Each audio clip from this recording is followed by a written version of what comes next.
రాష్ట్ర వ్యాప్తంగా టీడీపీ నేతల దాడులు పెరిగిపోయాయి. తాజాగా ఏలూరు 1 టౌన్ 15వ డివిజన్లోని అప్పలస్వామి కాలనీలో టీడీపీ కార్యకర్తలు రెచ్చిపోయారు. వెంకట్రమణ, లక్ష్మి అనే ఇద్దరు మహిళలపై దాడి చేశారు. బాధితురాలి మెడలో ఉన్న బంగారు గొలుసు తెంచుకుపోయారు.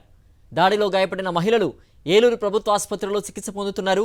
టీడీపీ నేతల వల్ల తమకు ప్రాణహాని ఉందని పోలీసులు సైతం వారికే వంతపాడుతున్నారని బాధితులు వేడుకుంటున్నారు.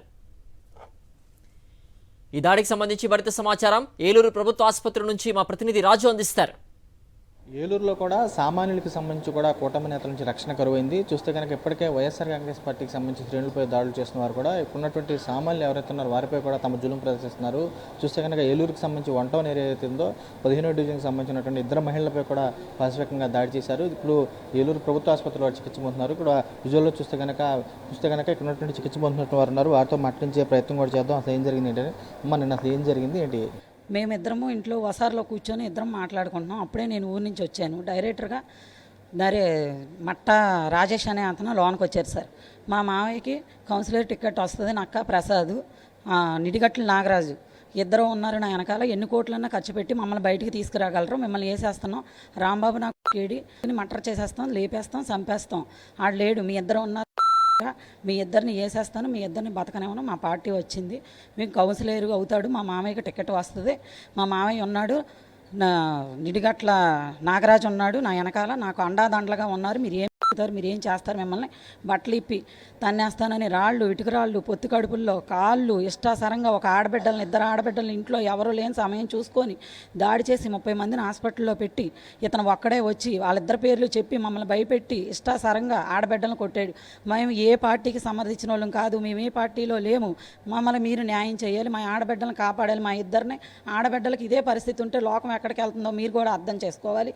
అసలు ఏం జరిగింది? మీరు ఆల్రెడీ నిన్న అయ్యా నాకు బాగోదు, ఒంట్లో కూర్చున్నా వసార్లో, పాప నేను కూకున్నాం. 30 మంది వచ్చారు. వచ్చి నా కొడక రాంబాబు నా కొడకని నరికేస్తాం. ముందు మా దగ్గర 20 కోట్లు ఉందో మామ కాడ, మా మామ కౌన్సిలర్ టికెట్ ఇస్తాండ్రు, మా పార్టీ వచ్చింది, మా పార్టీ గెలిచింది. నక్క ఎవడమ్మా నక్క ప్రసాద్, నాగరాజు అంబలగాడు రౌడీ చేస్తారు రాలే, ఇంతకొక రాయమ్మ ఇటుకు రాలే, ఇదిగనా ఇక గుండుకి మక్కలకి కడతలు కట్టేసాయి, పడేసేసి దండం పెడుతున్నా 60 సంవత్సరాలు వయసమ్మ, దండం పెడుతున్నా కొట్టేశాడు, పైకి లెక్కండి కొట్టేశాడు. నాన్న 3 సంవత్సరాల మనవరాలు ఉంది, మనవరాలకు బట్టలు లేకంటే హాస్పిటల్లో తీసుకెళ్ళిపోయారు పాడు చేసేస్తామని.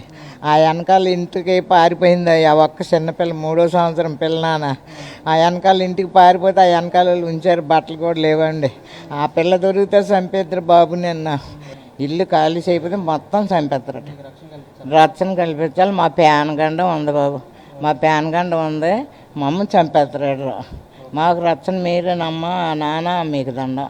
టీడీపీకి సంబంధించినటువంటి రౌడీ మూకలుగా ఉంటూ వాళ్ళైతే ఎవరైతే ఉన్నారో తాము ఆల్రెడీ ఇక్కడ ఉన్నటువంటి ఏరియాకి సంబంధించి కూడా తమకు సంబంధించిన వాళ్ళు కౌన్సిలర్ అవుతారు, పూర్తి స్థాయిలో తమ ఈ వార్డు నుంచి కూడా ఖాళీ చేసి వెళ్ళిపోవాలంటూ కూడా పూర్తి స్థాయిలో దౌర్జన్యం చేశారు. తమకు సంబంధించి 30 మంది కూడా వచ్చి తమ ఇంటిపై రాళ్లతో కూడా పాశవికంగా దాడి చేసి చిన్నపిల్లలను చూడకుండా కూడా చిన్నపిల్లలతో పాటు మహిళలు కూడా టార్గెట్ చేస్తూ దాడి చేయడం పట్ల తమంతా తీవ్రంగా తమకంటే పూర్తి స్థాయిలో ప్రాణరక్షణ కల్పించాలని చెప్పి వీరు కూడా వేడుకుంటున్న పరిస్థితి కూడా కనబడుతుంది. విజయ్ కుమార్ రాజుతో రాజు, సాక్షి టీవీ, ఏలూరు నుంచి.